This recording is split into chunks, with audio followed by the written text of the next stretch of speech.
All right, Chicago Bear fans, let's talk about the game last night. Let's just get right into it. First quarter, Bears march down there, and Justin Fields needs to be the red zone quarterback for a fact because he can either pass it or he can run it. And during the post game, they talked about that, and I was texting my brother telling him that Fields should have been in the game.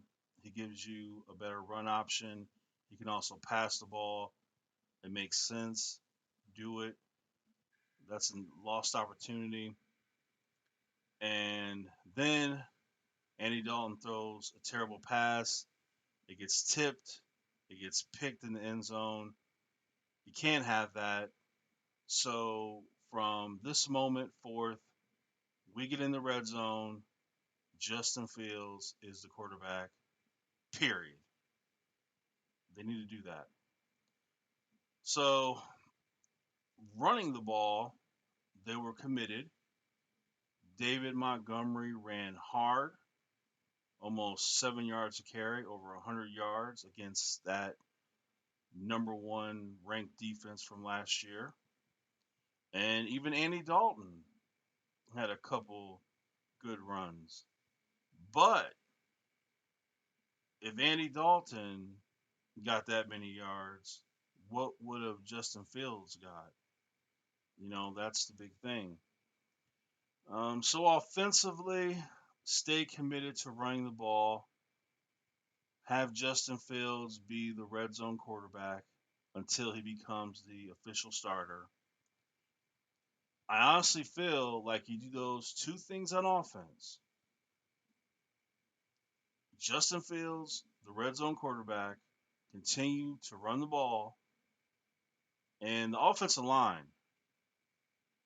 How pathetic can it be? Injury after injury after injury.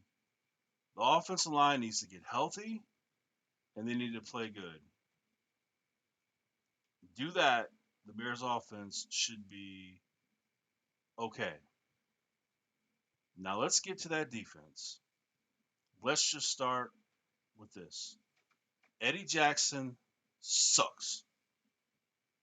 Without Vic Fangio, Eddie Jackson sucks.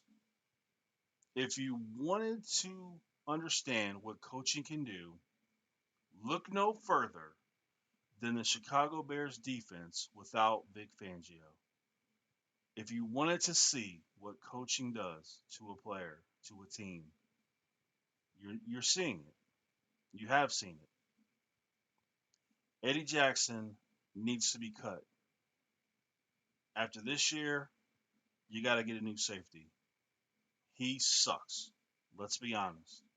I know what he used to do under Vic Fangio, but those days are long gone. And then you cut Kyle Fuller so you can have more money to sign Andy Dalton. How's that working out? The Bears secondary is trash. They gave up two huge, huge plays for touchdowns. Inexcusable. You don't see that kind of broken coverage in the NFL often. That's the type of stuff you see in high school or college. Wide open receivers. You don't see that in the NFL. Not often. So the Bears secondary is trash. Eddie Jackson sucks. Now, as far as the rest of the defense, I really don't like the play calling. I really don't like what the defense is being asked to do. They're not getting it done. And the defense is not looking too hot. Khalil Mack drawing double teams, triple teams. With that, how in the world are not other defensive linemen getting sacks when Khalil Mack's getting double, triple team? And Eddie Goldman didn't play. Nothing new with that.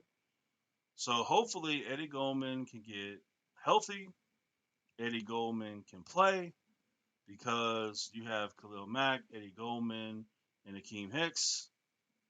If they can't get anything done with that, then that's just pathetic. So my big concerns on the defensive side is the secondary is trash. I think that's going to be a huge problem all year, and it's probably going to lead to this team having a losing record. The secondary is trash. Um, when you look at it, the passing yards not there, but the rushing yards were there. They got first downs, third down efficiency, pretty much the same. The fourth downs, 0 for 4. I know what Matt Nagy was thinking, even though he won't say it. Matt Nagy's thinking my defense sucks. My secondary can't cover a receiver. So instead of punting the ball or attempting a field goal, I'm going to go for it on 4th and 15 over and over again because my defense sucks. That's what he was thinking, and that's why he did it. In reality, you should have kicked the field goals and punted the ball instead of going for it on fourth down.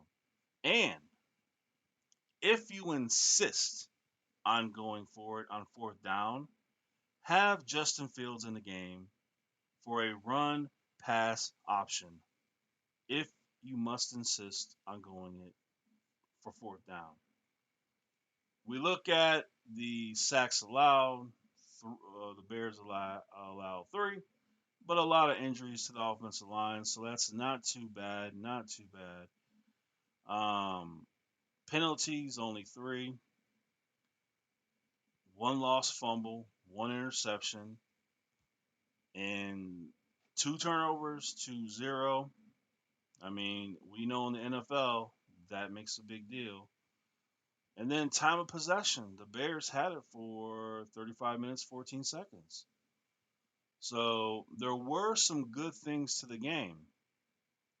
The running game was good. Justin Fields, we've seen a little bit with him.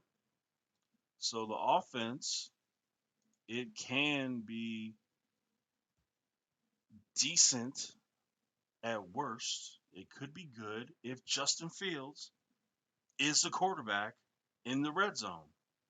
I promise you, if he is the quarterback in the red zone, he can run it, he can throw it.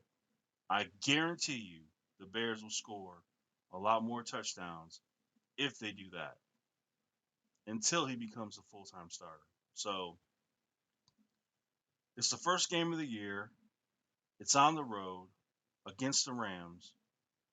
The Bears, they were in the game, but blown coverages in the secondary, turnovers that widened the gap in the game.